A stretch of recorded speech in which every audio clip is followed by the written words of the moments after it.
In this video, we'll be replacing the engine air filter on the 2009 Hyundai Elantra.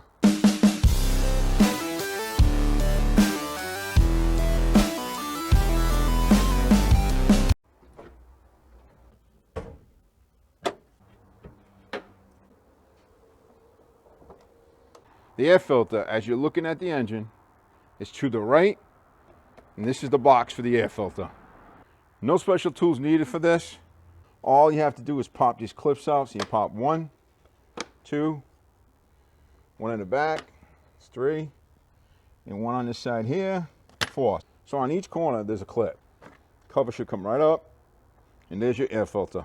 All we're gonna do here, hold the cover up with one hand, and the filter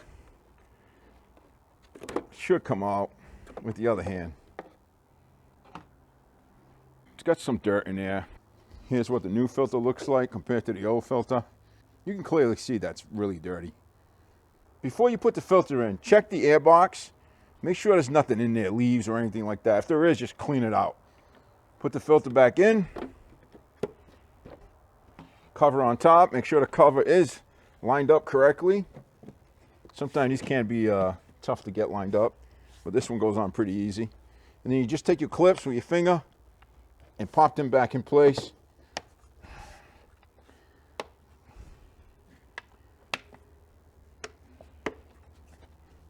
That's it. That's all there is to changing the engine air filter on a Hyundai Elantra. Most of these vehicles, the Elantras, the early models are all the same. There's not much to it. I change mine every 30 to 40,000 miles, which tends to be about once a year, maybe a year and a half. I would say if you're not sure, just go by what the manufacturer says.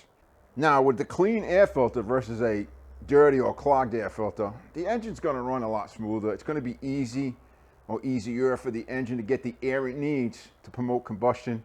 In the long run, it will save you fuel. All right, any questions, comments, put them down below. I'll also put a link to the filter in the description box if you're interested in that. Thanks for being here. Please consider subscribing to the channel, liking our videos, and sharing them on your favorite social media site. God bless. I'll see you all on the next video. Bye-bye.